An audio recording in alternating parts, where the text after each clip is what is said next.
இப்போ பார்த்துங்க நீங்களே ஸ்டேரிங் லாக் போட்டு தான் வச்சிருக்கேன். பழைய கார் நீங்கள் வாங்க போகிறோம் அப்படின்னா கவனமாக நம்ம பார்த்து வாங்க வேண்டியது இருக்குது. அந்த இடத்துலையுமே நம்ம ஏமாறுறதுக்கு நிறைய வாய்ப்புகள் இருக்குது. இந்த காரை நீங்கள் ஏன் வாங்குனீங்க, இது வந்து ஒரு ஆக்சிடென்ட் ஆன காரு. நியூசிலாந்தில் கார் திருட்டு இருக்கா இல்லையான்னு நீங்கள் கேட்டிங்க அப்படின்னா, ஹாய் எல்லாருக்கும் பிரகாஷ் நடராஜனின் வணக்கங்கள். இன்றைக்கி நம்ம இந்த வீடியோவில் என்ன பார்க்க போகிறோம் அப்படின்னா, நியூசிலாந்தில் நீங்கள் கார் வாங்க போகிறீங்க அப்படின்னா நம்ம எந்தெந்த இடத்துல எல்லாம் கவனமாக இருக்கணும் அப்படிங்கிறதுக்கான ஒரு வீடியோ தான் இந்த வீடியோ. இது ஒரு அவேர்னஸ் வீடியோன்னு கூட நீங்கள் வச்சுக்கோங்க. நான் அந்த வீடியோக்குள்ளே போகிறதுக்கு முன்னாடி ஆல்ரெடியே 1 இயருக்கு முன்னாடி நான் என்னோட கார் வாங்கின ஸ்டோரியை பற்றி ஒரு டீப்பாக ஒரு வீடியோ வந்து நான் போட்டிருக்கேன். அதில் போய் இன்னுமே நீங்கள் சில விஷயங்களை தெரிஞ்சுக்கலாம். அந்த வீடியோ பார்த்துங்க. இந்த வீடியோ வந்து நம்ம முழுக்க கார் வாங்குறப்ப எந்தெந்த இடத்துல எல்லாம் ஏமாறாமல் இருக்கணும் அப்படிங்கிறதுக்கான ஒரு வீடியோ தான். சரி வாங்க வீடியோக்குள்ளே ஃபஸ்ட்டு நம்ம போயிடலாம். ஃபஸ்ட்டு வந்து நீங்கள் நியூசிலாண்டில் கார் வாங்க போகிறீங்க அப்படின்னா, அதாவது புதிய கார் வாங்க போகிறீங்கன்னா என்ன கம்பெனியில் நீங்கள் கார் வாங்க போகிறீங்களோ அதுக்கு நிறையா ஷோரூம் இருக்குது. நீங்கள் போய் புதுசாக ஒரு கார் வாங்கிட்டு வந்துருக்கீங்க, அது எந்த விதமான ஒரு பிரச்சனைகளும் வரப்போகிறதில்ல. ஆனால் நம்ம வந்து நியூசிலாண்டு வந்ததுக்கப்புறம் நம்ம செகண்ட் ஹேண்ட் கார், ஒரு பழைய கார் நீங்கள் வாங்க போகிறோம் அப்படின்னா அங்கே தான் வந்துட்டு நம்மளுக்கு வந்து சற்று கவனமாக நம்ம பார்த்து வாங்க வேண்டியது இருக்குது. அப்போ நம்ம பழைய கார்களை வந்து எங்கெங்கே வாங்கலாம் அப்படின்னா, ஃபேஸ்புக் மார்க்கெட் பிளேஸு, அப்புறம் வந்து ட்ரேட்மி, அப்புறம் பார்த்துட்டிங்கன்னா டீலர்ஷிப், இந்த மாதிரி இடங்கள்ல எல்லாம் போய்ட்டு நம்ம வாங்கலாம். இப்போ நீங்கள் ஃபேஸ்புக் மார்க்கெட்ஸில் நீங்கள் கார் வாங்க போகிறீங்க அப்படின்னா அதை ஒரு எக்ஸாம்பிளோட நான் சொல்லிடுறேன். இப்போ நான் வந்து நியூசிலாண்டில் தான் இருக்கேன். அப்போ நான் நியூசிலாண்டில் இருக்கும் பொழுது இப்போ என்னோட காரை நான் விற்கிறேன் அப்படின்னு வச்சுங்களேன், நானே வந்து ஃபேஸ்புக்கில் போய்ட்டு போஸ்ட் பண்ணுவேன், இந்த மாதிரி என்னோட கார் இவ்வளோ ப்ரைஸு அப்படின்னு சொல்லிட்டு போஸ்ட் பண்ணுவேன். அதை ஒருத்தவங்க பார்த்துட்டு வருவாங்க. அப்போ நான் உண்மையாக போஸ்ட் பண்ணும் பட்சத்தில் அது உண்மையாக இருக்கும். நான் எப்படி வேணாலும் போஸ்ட் பண்ணலாம், அது என்னோட விருப்பம் தானே. ஸோ அந்த இடத்துல நம்ம வந்து அது கவனமாக பார்த்து கொஞ்சம் வாங்குற மாதிரி இருக்கும். இப்போ அடுத்தது வந்து நம்ம ட்ரேட்மியில் வந்து பார்த்துட்டிங்கன்னா அது ஒரு அப்ளிகேஷன் தான். அந்த அப்ளிகேஷனில் வந்து டீலர்ஷிப்பாக இருக்கட்டும், இல்லை வந்து என்ன மாதிரி ஆட்கள் எல்லாருமே பொதுவாக போடுவாங்க. அதுலேயுமே நம்ம வந்து ஃபில்டர் பண்ணி வாங்கலாம். இப்போ அடுத்தது பார்த்துட்டிங்கன்னா டீலர்ஷிப்பு. நான் ப்ரீவியஸாக ஒரு வீடியோ நான் ஆல்ரெடி போட்டேன்னு சொன்னேன் இல்லையா, கார் வாங்குறது எப்படின்னு சொல்லிட்டு.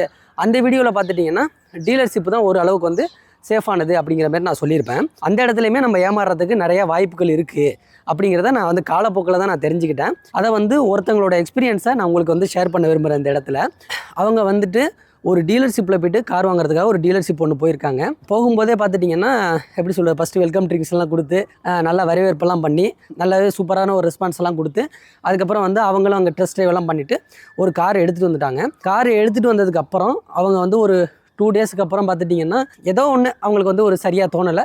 அதுக்கப்புறம் என்ன பண்ணியிருந்திருக்காங்கன்னா, இங்கே வந்து ஏஏ சென்டர்னு ஒன்று இருக்குது. அதில் போய்ட்டு வந்து நம்ம காரை வந்து செக் பண்ணி பார்க்கலாம். ஸோ வெஹிக்கிள் இன்ஸ்பெக்ஷன், அது வந்து பிபிஐன்னு சொல்லுவாங்க. அதை வந்து போய்ட்டு அவங்க செக் பண்ணி பார்க்கும் பொழுது அந்த செக் பண்ண இடத்துல அவங்க சொல்லியிருக்காங்க, இந்த காரை நீங்கள் ஏன் வாங்குனீங்க, இது வந்து ஒரு ஆக்சிடென்ட் ஆன காரு.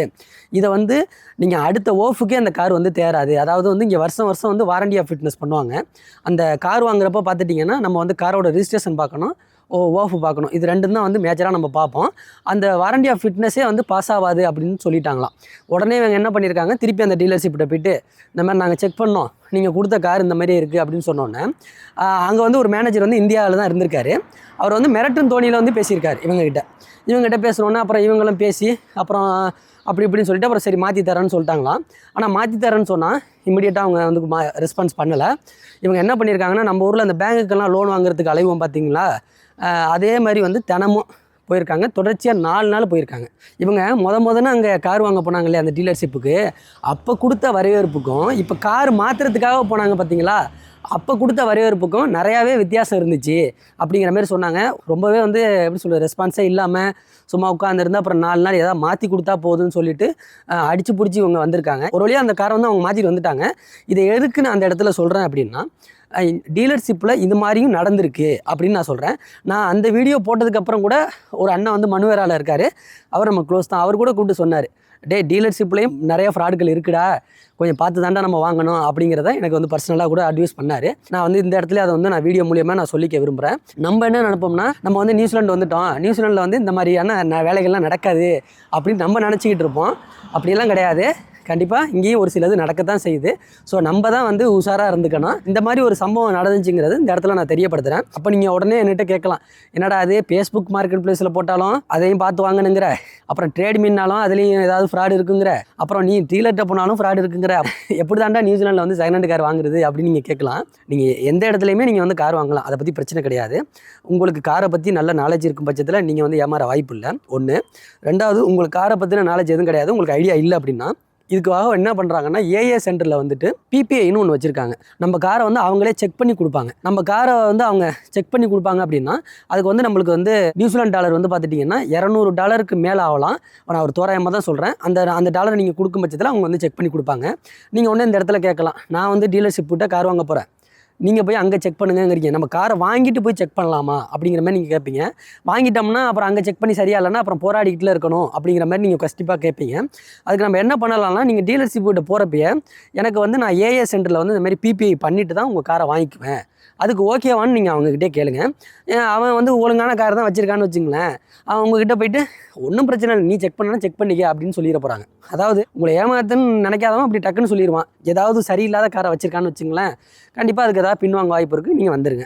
அவ்வளோதான் நான் சொல்லுவேன். ஏமாறாமல் கொஞ்சம் கவனமாக இருக்கணும் அப்படின்னா இதுதான். அப்புறம் நியூசிலாண்டில் வந்து கார் வாங்குறதுக்கு பார்த்துட்டிங்கன்னா யார் வேணாலும் கார் வாங்கலாம். அதாவது நம்மளுக்கு ஐடி ப்ரூஃப்னா ஒரு பாஸ்போர்ட் தான் இருக்கும், அதை கொண்டு போனாலே போதும். நியூசிலாண்டில் கார் வாங்குறதுங்கிறது ஒரு மேட்டரே கிடையாது, யார் வேணாலும் வாங்கலாம். கார் வாங்குறப்ப அந்த ஓஃப் கரெக்டாக இருக்கான்னு பாருங்கள். அதேமாரி கார் ரிஜிஸ்ட்ரேஷன் இது ரெண்டையும் வந்து செக் பண்ணிவிடுங்க. இது ரெண்டையும் செக் பண்ணிவிட்டு கொஞ்சம் ப்ராப்பராக வாங்குங்க.